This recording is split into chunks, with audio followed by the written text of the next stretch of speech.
Secretos de la Segunda Guerra Mundial.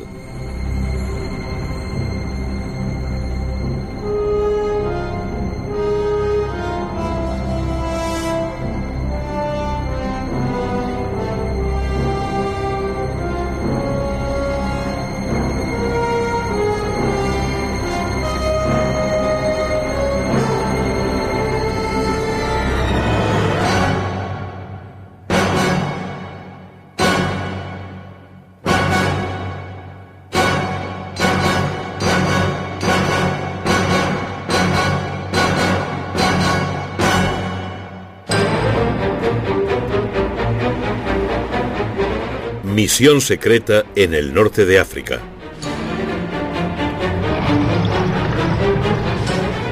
A principios de mayo de 1943, los aliados estaban listos para tomar Túnez y ganar así su primera campaña contra las fuerzas del Eje.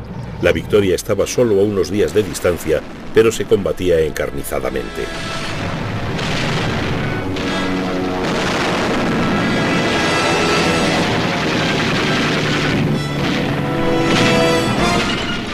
Al término de la campaña, 275.000 soldados alemanes e italianos habían caído prisioneros. Pero esta victoria aliada era el resultado de una operación excepcional llevada a cabo por uno de los más notables submarinos de la guerra, el HMS Seraph, especializado en misiones secretas. Iba a salvar miles de jóvenes vidas aliadas. El Seraph tenía otra peculiaridad. Era la única nave aliada en la que se ejercía un mando dual a cargo de las armadas británica y norteamericana. 2 capitanes y 2 banderas. El capitán británico era el teniente de 28 años, Norman Limbury Auchinleck Jewell, más conocido como Bill. Pero durante parte de su primera misión por el Mediterráneo, Jewell compartió el mando con el capitán norteamericano Gerald Wright. Ambos ayudaron a cambiar el curso de la guerra.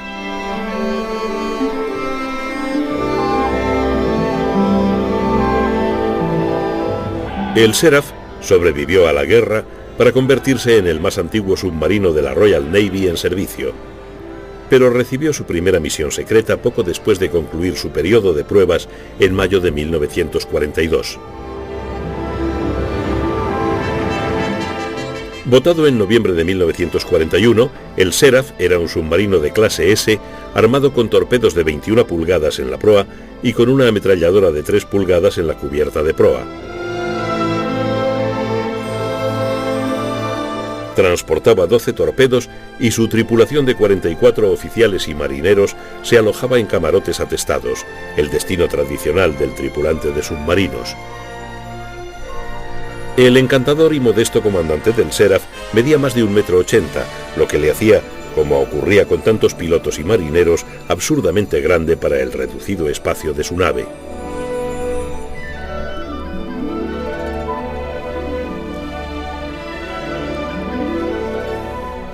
En 1939, el escenario naval del Mediterráneo estaba dominado por la flota francesa. El arquitecto del poder naval francés había sido el almirante Jean Darlan, comandante de la flota francesa. El programa francés de rearme naval se había iniciado en 1938, a medida que se precisaba la amenaza de guerra con Alemania. Pero pocos de los buques creados por este programa iban a entrar en acción. No obstante, a medida que se aproximaba la guerra, las flotas combinadas de Francia e Inglaterra superaron numéricamente a la de Italia, tercera potencia naval de la zona.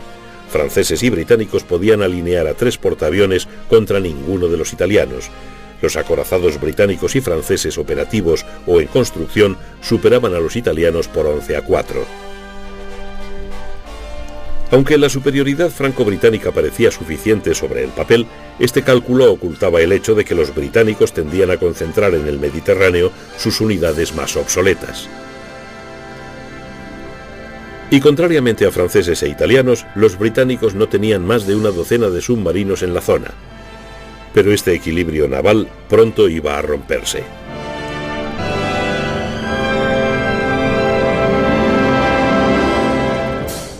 El 10 de mayo de 1940 Alemania invadió Francia. El ejército francés y sus aliados británicos no pudieron resistir ante los blindados y las fuerzas aéreas alemanas.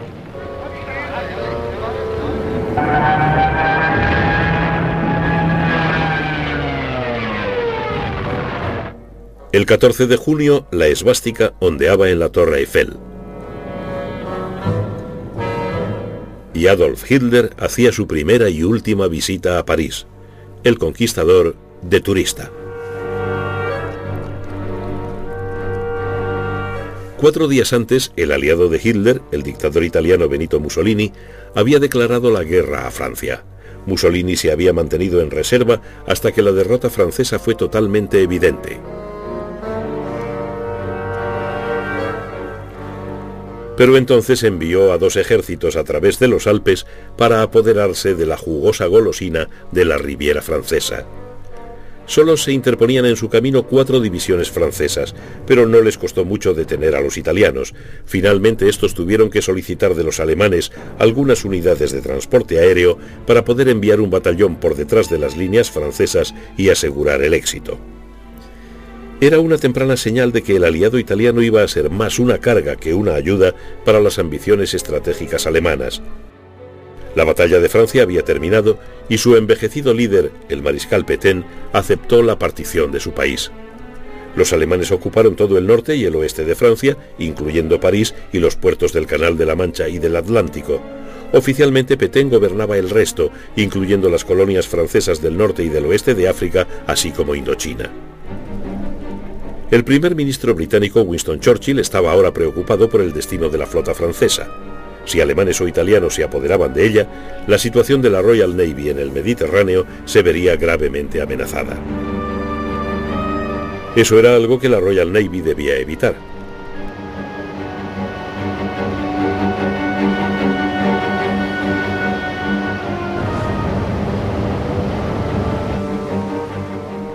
Las principales unidades de la flota francesa de combate se encontraban en el puerto de Mers el-Kebir, en Argelia. El 3 de julio de 1940, una fuerza especial británica mandada por el vicealmirante Somerville atacó Mers el-Kebir. Hundió el acorazado Bretagne y dejó gravemente averiados 2 más, el Dunkerque y el Provence, y el destructor Mogador. Un acorazado y varios destructores huyeron a Toulon. Los franceses sufrieron en esta acción más de 1000 bajas.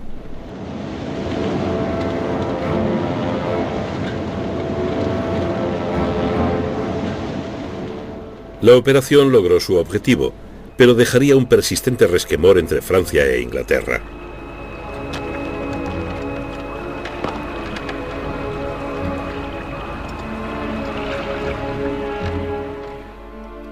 Con Francia fuera de la guerra, los italianos dominaban el Mediterráneo desde la península y Libia. La flota y las fuerzas aéreas italianas amenazaban con cortar la ruta estratégica de Gibraltar a Alejandría, base de la flota del Mediterráneo de la Royal Navy. Sobre el papel, los italianos parecían tener ventaja. Ahora eran superiores en número a la Royal Navy, que había tenido que redistribuir algunas unidades principales y disponía de más buques modernos.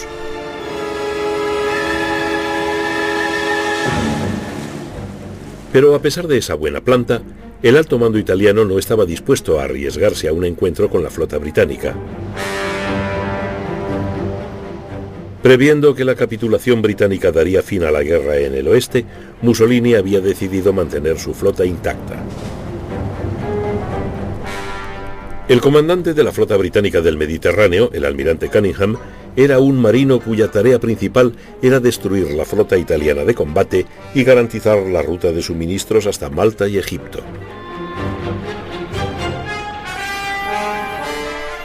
Cunningham no podía permitirse adoptar una actitud pasiva. El 9 de julio de 1940, bajo el mando de Cunningham, la Fuerza H del almirante Somerville, con base en Gibraltar, y la flota del Mediterráneo en Alejandría, atacaron al cuerpo principal de la flota italiana entre Cerdeña y Calabria, causándole daños y obligándola a retirarse.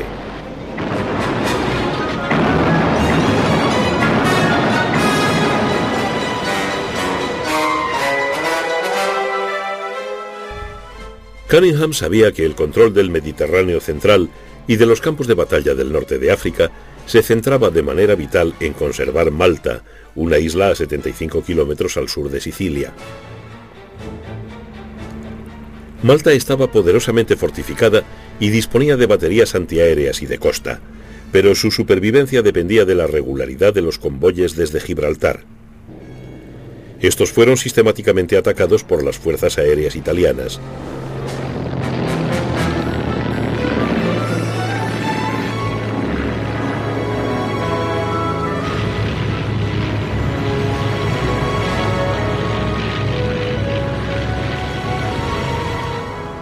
Hubo numerosas bajas por ambas partes.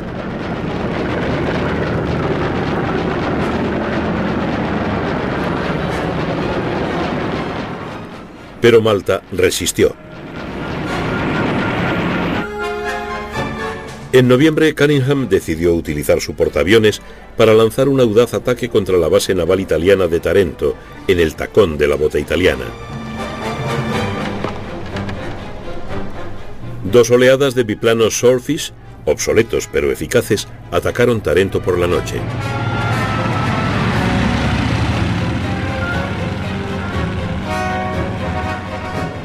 Los resultados fueron espectaculares. 3 acorazados fueron gravemente alcanzados. 2 de ellos permanecieron en el dique de reparaciones durante meses y el tercero nunca volvió a navegar. La flota italiana de combate se retiró de Tarento. No les iba mejor a los italianos en el norte de África. En diciembre de 1940, la fuerza occidental británica, mandada por el mariscal de campo Wavell, había derrotado a un ejército italiano mucho más numeroso que había invadido Egipto desde Libia. Los británicos hicieron retroceder 750 kilómetros a los italianos. Por el camino tomaron 130.000 prisioneros. Los desastres italianos se acumulaban. En octubre de 1940, Mussolini, molesto por no haber sido consultado sobre la ocupación alemana de Rumanía, organizó la invasión de Grecia desde Albania. Los griegos quebraron el avance italiano y empezaron a expulsarlo de la mayor parte de Albania. El mariscal de campo Wavell recibió la orden de enviar refuerzos británicos a los griegos.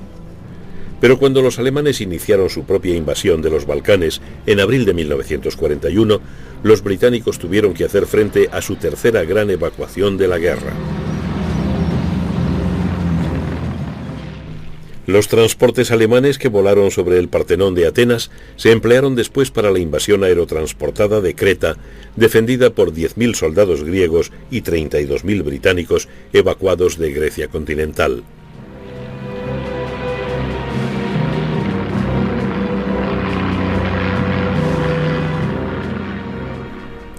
Una lucha desesperada sucedió a los primeros aterrizajes del 20 de mayo. Pero la caída en manos alemanas del vital aeródromo de Maleme les garantizó la victoria. Creta se perdió ante el Eje. En África del Norte los británicos se enfrentaban a un nuevo adversario, el general Erwin Rommel, que en febrero de 1941 había sido nombrado comandante de las tropas alemanas enviadas para apoyar al ejército italiano.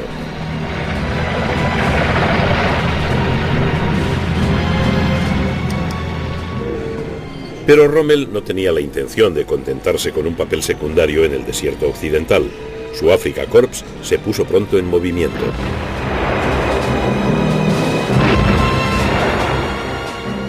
Rommel expulsó a los británicos de Cirenaica y puso sitio al puerto de Tobruk.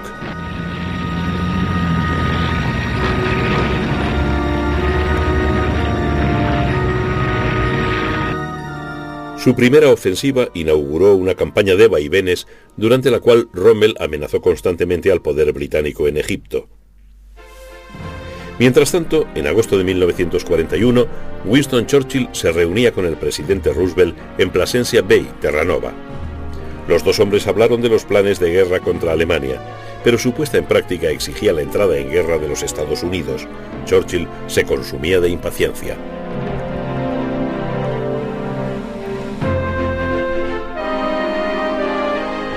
En septiembre de 1940, los Estados Unidos introdujeron el servicio militar. is serial number 158. Esa espera terminó el 7 de diciembre de 1941, cuando los japoneses atacaron la gran base naval norteamericana de Pearl Harbor, en Hawái, sin previo aviso. Fue una operación inspirada por el éxito británico en Tarento.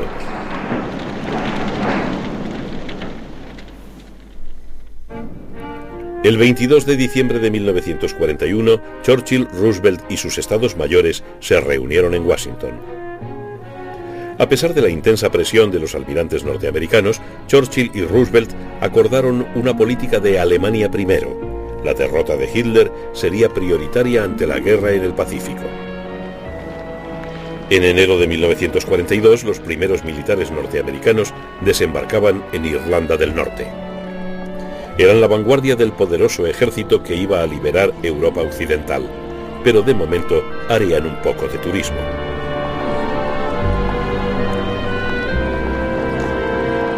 Estos muchachos ya tendrían más tarde suficiente combate.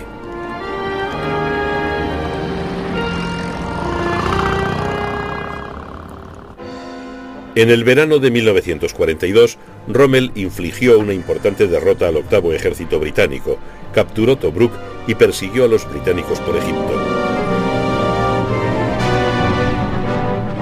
Pero sus líneas de abastecimiento se habían extendido hasta un punto crítico. Sus tanques empezaban a estar escasos de combustible.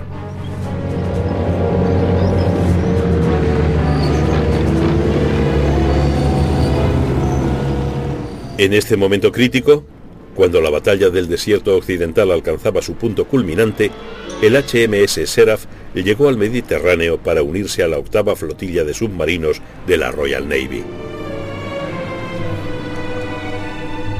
La guerra submarina siempre es arriesgada, pero las condiciones del Mediterráneo multiplicaban por dos el peligro. Las aguas claras facilitaban la labor de detección de submarinos bajo la superficie de las patrullas aéreas. Y la costumbre de la Armada italiana de arrimarse a la costa, en donde las aguas son poco profundas, impedía la inmersión en profundidad de los submarinos británicos. Cuando el submarino patrullaba, la rutina transformaba el día en noche. Al salir el sol, el submarino se sumergía y se servía el desayuno cuando caía la noche y empezaba la jornada de trabajo. El 19 de septiembre el Seraph partió para su primera misión: transportar a un equipo de piragüistas para explorar algunas playas de la costa argelina. Los piragüistas desembarcaron de noche. De día, el Seraph recorrió la costa tomando fotos por el periscopio. La tripulación del Seraph ya barruntaba que se preparaba una invasión del norte de África, pero nadie sabía dónde ni cuándo. Los rumores eran cosa corriente en Gibraltar. De momento se concentraban en su tarea de reunir información. Cuando regresaron a Gibraltar el 12 de octubre, se habían convertido en expertos en la costa de Argelia.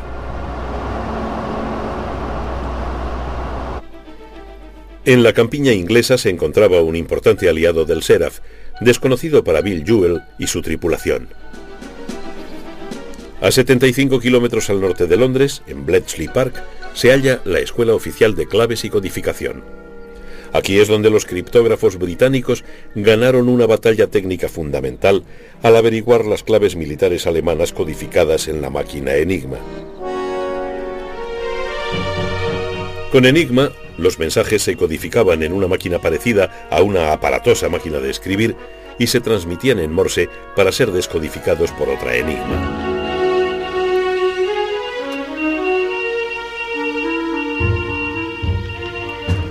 Hacia finales de la guerra, el alto mando alemán creía que estas series, aparentemente casuales de letras, eran indescifrables, pero los criptógrafos y analistas de Bletchley las leían e interpretaban sistemáticamente y en grandes cantidades.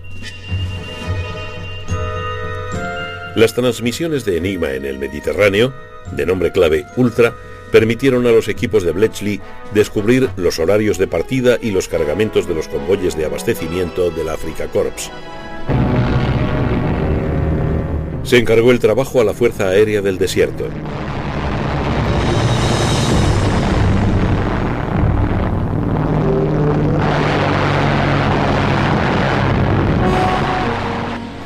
Pero los submarinos también pusieron su parte.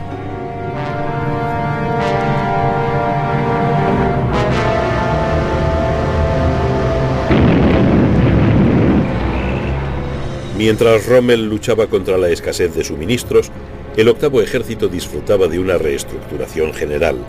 Las tropas llegaban de Inglaterra y de su imperio y los tanques de Estados Unidos.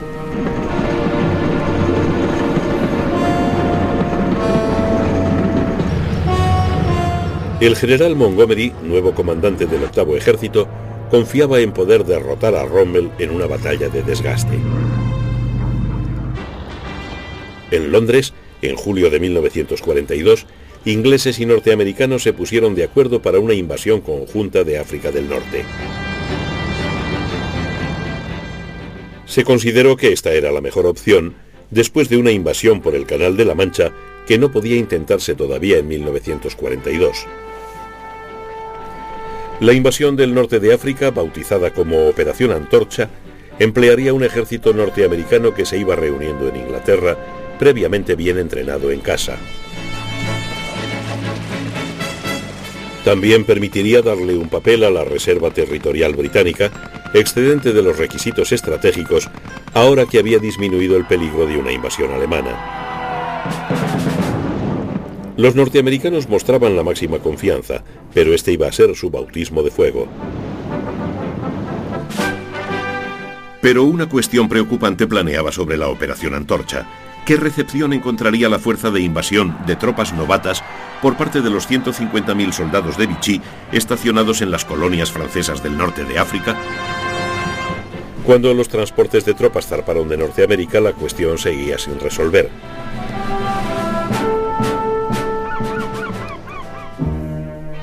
El comandante en jefe de la Operación Antorcha era el general norteamericano Dwight Eisenhower. Ike, como se le llamaba popularmente, había nacido en Texas de linaje de inmigrantes alemanes en 1890. Su carrera le iba a llevar muy lejos de Texas.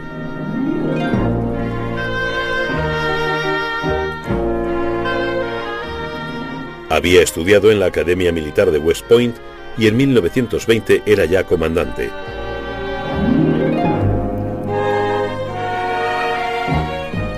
Cuando Norteamérica entró en guerra, fue nombrado por el general George Marshall, jefe del Estado Mayor del Ejército, jefe de la División de Planes de Guerra y poco después jefe de la División de Operaciones. El mismo año, Eisenhower fue ascendido a comandante de las tropas norteamericanas en Europa. La Operación Antorcha se dividió entre tres fuerzas especiales: la occidental, transportada directamente de Estados Unidos hasta Casablanca; la central, que zarpando de Inglaterra se dirigía a Orán; y la oriental, una fuerza angloamericana cuyo objetivo era Argel. Desembarcarían justo después de una importante ofensiva contra Rommel en el Alamein. Las actitudes de ingleses y norteamericanos respecto de Vichy eran radicalmente distintas.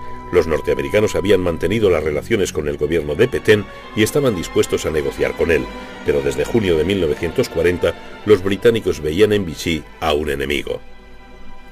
En la propia Francia, Pétain seguía siendo popular. También existía un importante movimiento fascista francés. En el norte de África, el recuerdo de Mers-el-Kébir era aún muy reciente. En África Central, sin embargo, se apoyaba al líder francés exiliado, el general de Gaulle.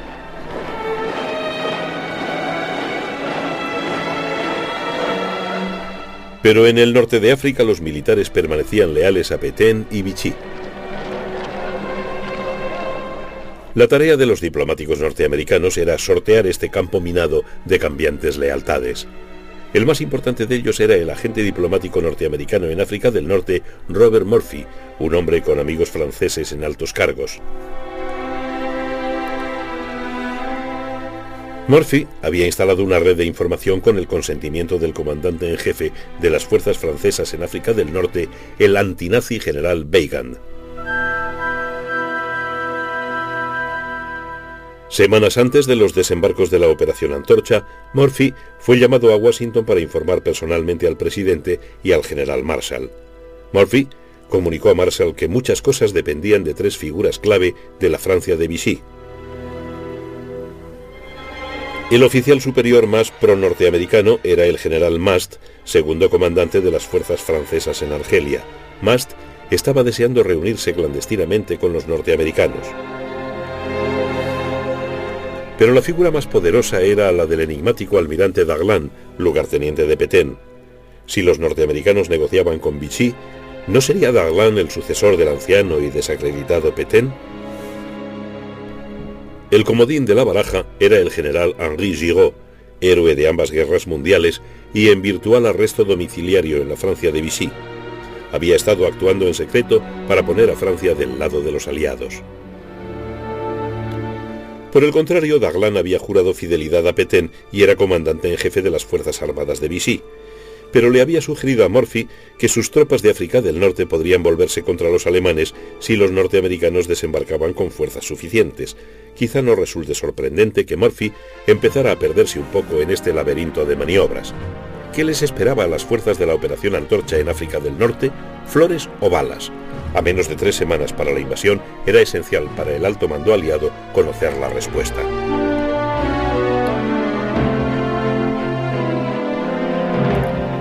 Decidieron aceptar la solicitud de Mast y enviar una misión de alto secreto a Argelia para hablar con los elementos militares pro-aliados de Vichy. Mast recibió el nombre convencional de flagpole, asta de bandera. Sería el primer contacto. Eisenhower quería ir en persona, pero fue su lugarteniente en la Operación Antorcha, el general Mark Clark, el elegido para la misión. El desgarbado y dinámico Clark había gozado de una ascensión fulgurante en el ejército norteamericano, pues en 1940 solo era teniente coronel. Clark había nacido en 1896 en una familia de militares.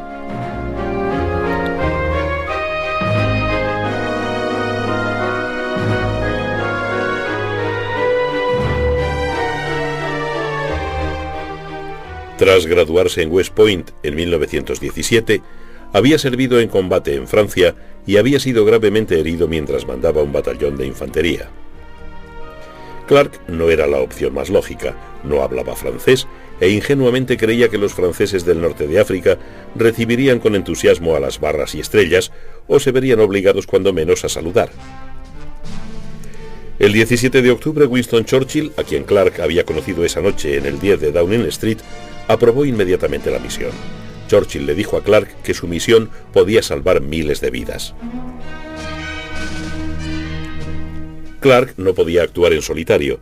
Mientras la misión se preparaba en Londres, en un ambiente de enfebrecido apuro, él reunía a la delegación que se entrevistaría con Mast para determinar exactamente lo que ocurría en el norte de África.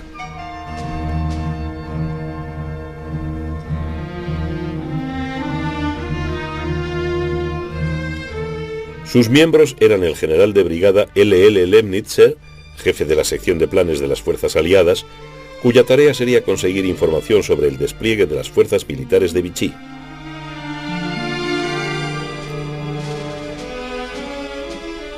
El coronel J.C. Holmes, un antiguo funcionario del Departamento de Estado, en quien se confiaba para poder avanzar por el campo minado de la diplomacia.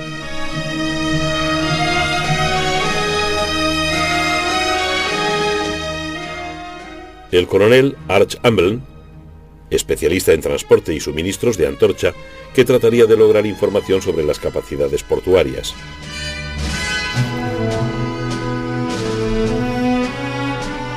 Y el capitán Gerald Wright, de la Armada de Estados Unidos, oficial de enlace naval de Eisenhower.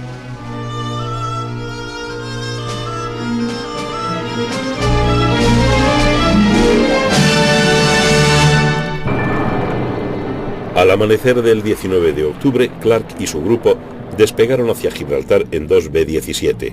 A los mandos de uno de ellos se encontraba el comandante Paul Tibbets, que el 6 de agosto de 1945 lanzaría la bomba atómica sobre Hiroshima. La delegación norteamericana transportaba en los cinturones miles de dólares en monedas de oro y billetes.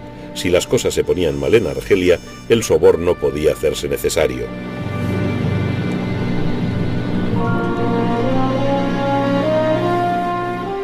A su llegada a Gibraltar, Clark y sus compañeros fueron recibidos en la Casa de Gobierno, residencia del gobernador, el general Sir Frank Mason McFarlane.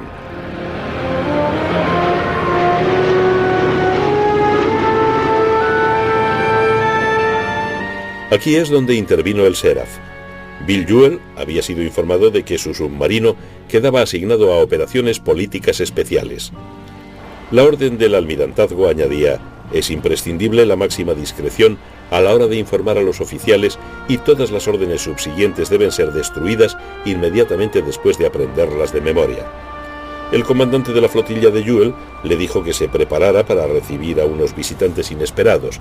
El Seraph debía estar listo para zarpar en cualquier momento. Los acontecimientos se aceleraban en Gibraltar, donde Eisenhower pronto establecería su cuartel general en una sala de guerra en las profundidades del Peñón.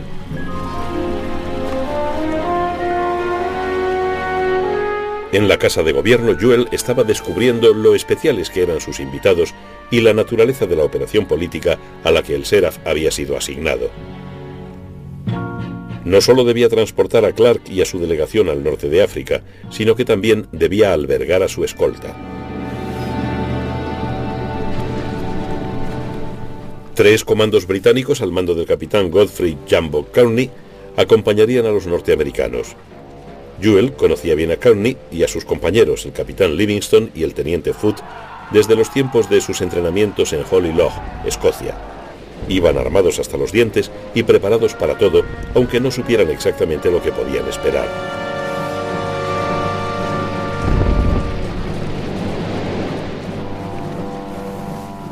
Sin embargo, los entrenamientos en Escocia habían sido determinantes.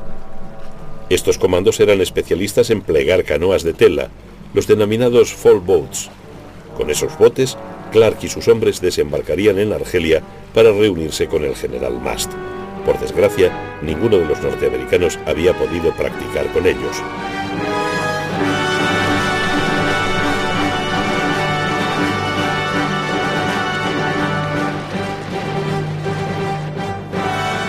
Mientras tanto, en Argelia, Murphy seguía practicando jugadas informativas, en buena parte imaginadas por él mismo.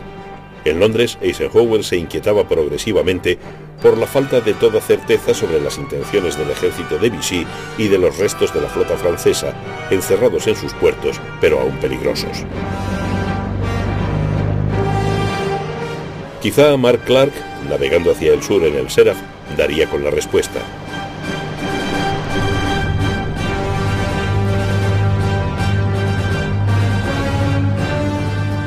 A las 4 de la madrugada del 21 de octubre, el Seraph llegó a su objetivo, la playa de Cherchell, 75 kilómetros al oeste de Argel. Jewell identificó el edificio de tejas rojas, una granja deshabitada apartada de la playa, en donde Clark tenía que reunirse con Mast. Cuando clareó, el Seraph buscó aguas profundas y se sumergió. Tenía que volver por la noche y a las 11, tras una angustiosa espera, la señal luminosa preestablecida apareció en la casa.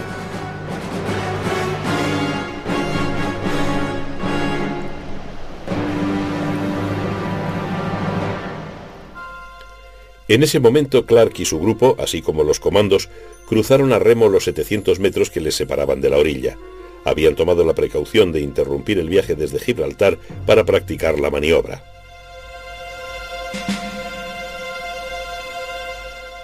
Pero ahora era real.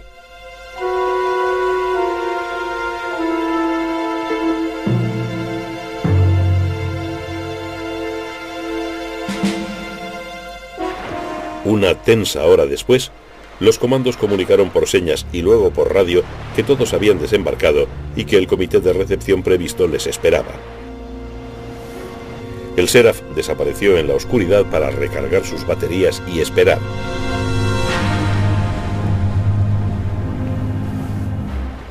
El general Mast esperaba en la granja, acompañado por el omnipresente Robert Murphy y un puñado de oficiales.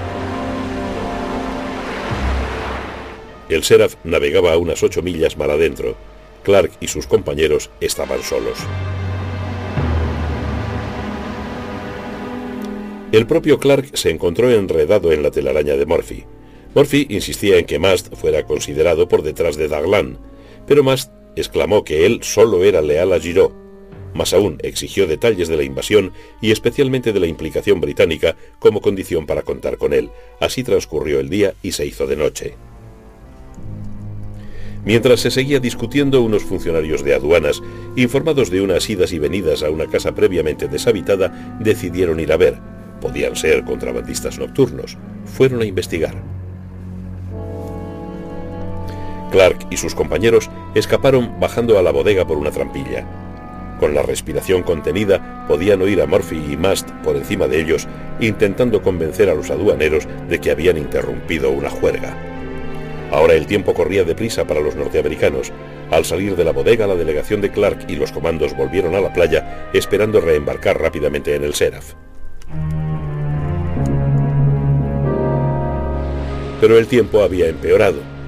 El mar se estaba encrespando y pronto fue implanteable botar las endebles lanchas. Jumbo Courtney casi ahoga a Clark en un fracasado intento por alejarse de la playa. Decidieron esperar a que amainara antes de volver a intentarlo. No podían volver a la casa, así que esperaron entre las dunas. Esta desagradable noche en blanco le dio a Clark la oportunidad de reflexionar sobre su reunión con Mast.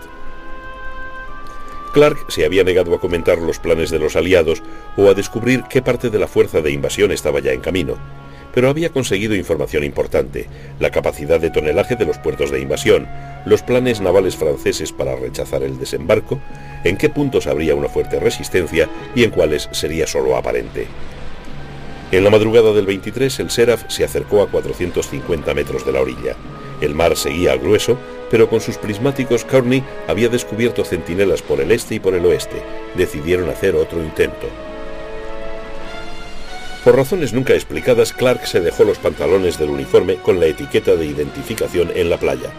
Una de las lanchas se anegó. Las olas se tragaron los documentos, dólares de oro y las armas.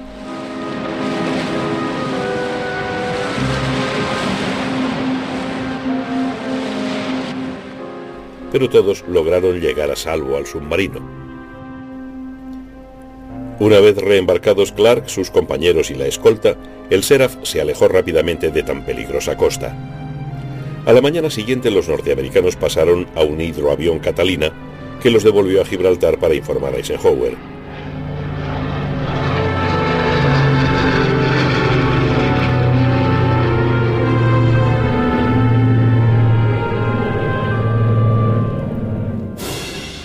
Más tarde fueron condecorados y crearon el exclusivo círculo de la canoa africana.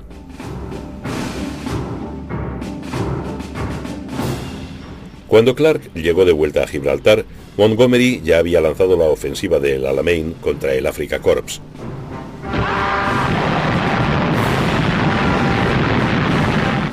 Al cabo de 10 días de rabiosa pelea, el octavo ejército rompió las líneas y el Africa Corps inició una larga retirada hacia Túnez a través de Libia.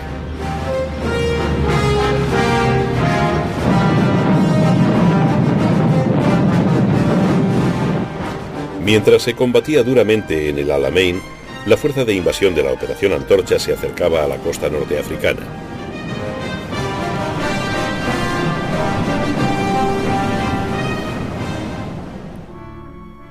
En Churchill, Mast había sido inflexible al afirmar que solo habría cooperación con los eventuales invasores en caso de estar presente el general Giraud.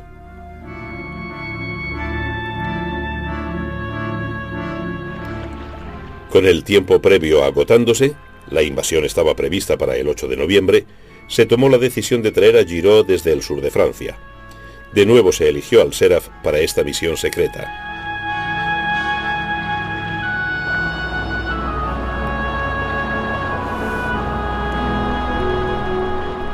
Tras la reunión con Mast, Clark le había prometido a Jewell que pronto tendría otro trabajo para él.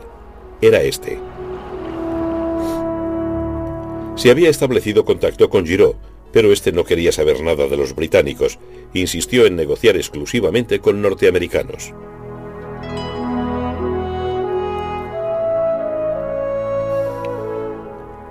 Para esta segunda misión, el HMS Seraph tuvo que transformarse en el USS Seraph, bajo el mando nominal del capitán Gerald Wright.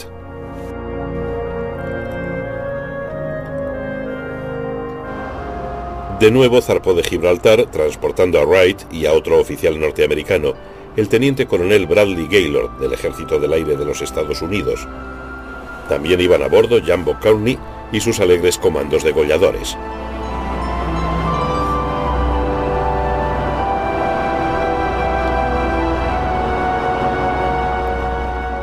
Ahora tenían que arriar la Union Jack para izar las barras y estrellas, mientras los comandos jugaban a adoptar acento americano.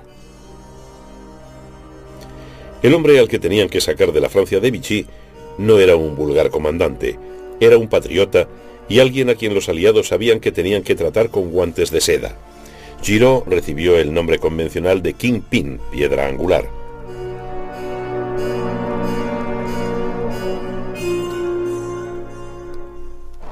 Al principio de la Primera Guerra Mundial, Giraud había sido un brillante oficial de caballería.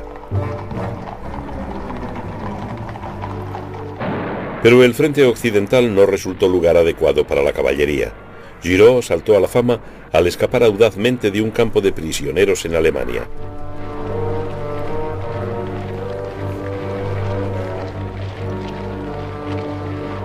En el período entre guerras, Giraud alcanzó la cima como instructor en la escuela de guerra y después como gobernador de la guarnición de Metz.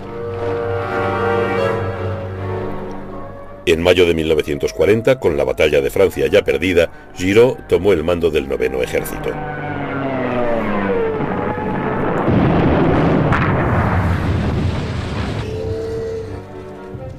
Era una herencia militar en quiebra.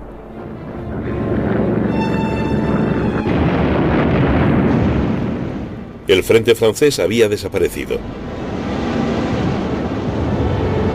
De nuevo Giraud fue capturado y encarcelado en Alemania. Después de 2 años de preparativos logró fugarse. De vuelta a la Francia de Vichy, Giraud resistió a todos los esfuerzos por devolverle a Alemania a cambio de prisioneros de guerra.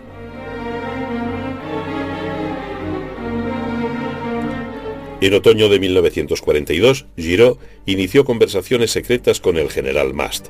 Giraud había previsto los planes de invasión aliados y se consideraba adecuado para tomar el mando cuando se produjera el desembarco. El gran ausente de estas maniobras fue el general de Gaulle, líder de la Francia Libre en Londres. Los norteamericanos desconfiaban tanto de él que preferían tratar con un aventurero como Giraud o un elemento de Vichy como Daglan. La resistencia francesa había organizado de acuerdo con Londres el encuentro del general Giraud con el submarino que debía llevarlo a Gibraltar.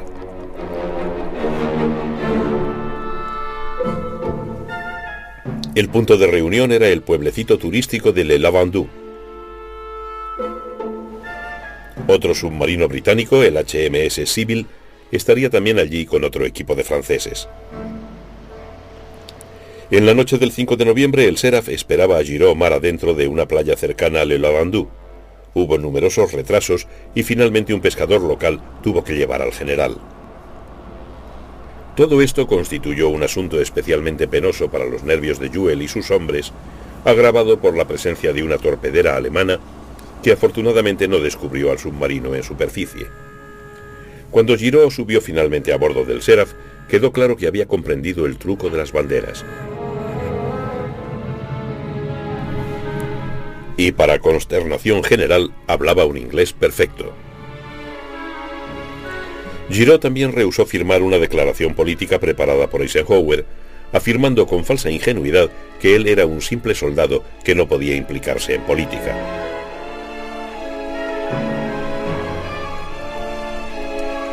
En ese momento, el radiotransmisor del Seraph se averió.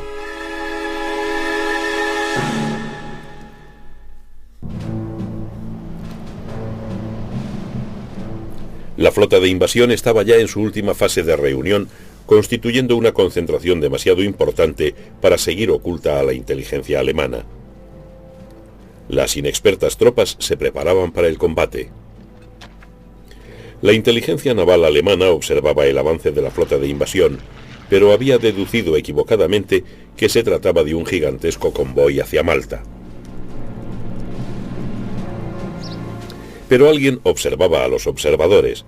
En los barracones de inteligencia de Bletchley Park, los criptógrafos vigilaban cada movimiento alemán. Los mensajes descodificados de la Luftwaffe transmitieron la tranquilizadora información de que no estaban previstos refuerzos para el norte de África en previsión del cercano día D. En esta fase de la guerra, Ultra había logrado tal visión panorámica del orden de batalla alemán que era posible saber qué unidades operativas no se movían. En inteligencia, lo negativo también puede ser muy positivo.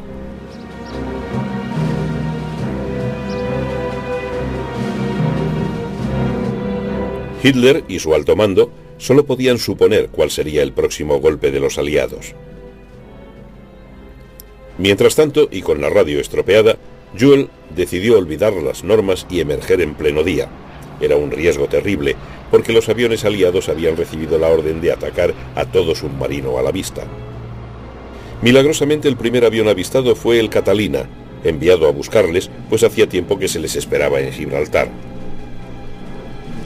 Con alguna dificultad, Giraud fue transbordado al Catalina y voló hacia Gibraltar y hacia los consejos de guerra convocados por Eisenhower y Clark en el Peñón.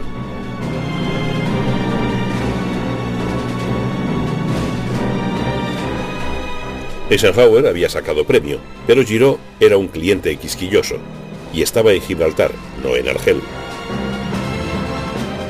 En el desierto occidental, Rommel efectuaba una hábil retirada, siempre hostigado por el metódico Montgomery. Los prisioneros del eje se enviaban a retaguardia. La Fuerza Aérea del Desierto controlaba el cielo.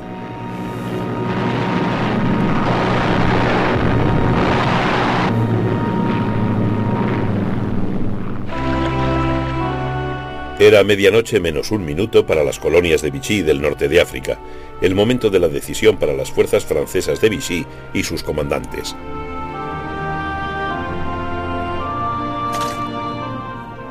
Murphy hizo un último llamamiento al general Juin, comandante de las tropas de Vichy en Argelia, suplicándole que sus hombres no empuñaran las armas. Juin le replicó que recibiría contraorden de Daglan, la auténtica piedra angular del sector de la Operación Antorcha. Daglan se encontraba en Argel, aparentemente en visita privada. La Operación Antorcha empezó al amanecer del 8 de noviembre.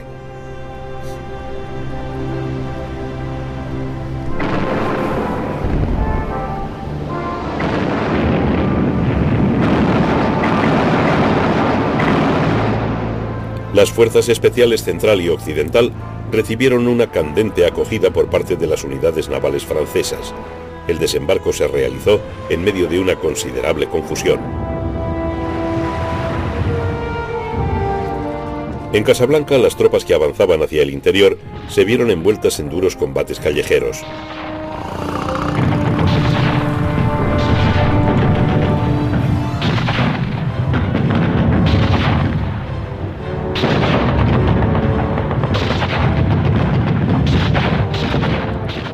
Pero el astuto Daglan, después de ordenar la rendición de Argel, había comprendido de dónde soplaba el viento. El 11 de noviembre firmó un armisticio con los aliados. Empezaron las detenciones de colaboracionistas.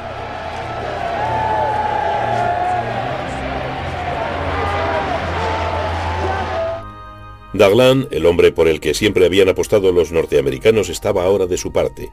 Giraud y de Gaulle quedaron archivados.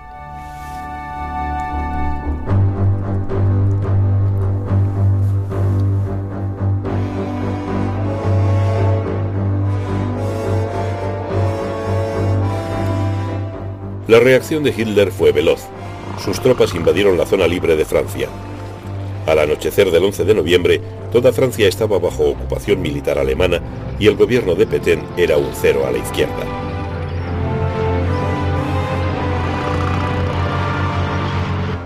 El 27 de noviembre, los franceses barrenaban su propia flota en Toulon para que no cayera en manos de Hitler. El triunfo de Daglan no duró. En Nochebuena de 1942 fue asesinado por un joven golista fanático. Rommel también tenía los días contados en África del Norte. Fue convocado por Hitler el 6 de marzo de 1943. La campaña de Túnez provocó en los norteamericanos un sano respeto por sus nuevos enemigos.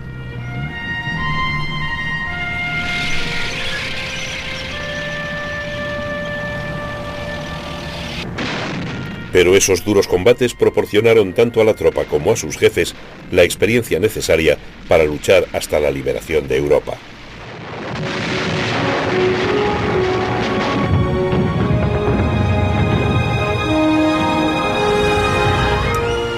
Las dos misiones secretas del Seraph fueron momentos estelares de una carrera que no acabó en 1945. Bill Jewell y su tripulación demostraron que la fortuna ayuda a los audaces.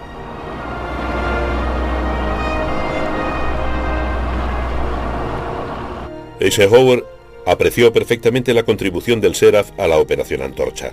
Por recomendación suya le fue concedida a Bill Jewell la Legión del Mérito, la más alta condecoración que el Consejo de los Estados Unidos otorga a un extranjero.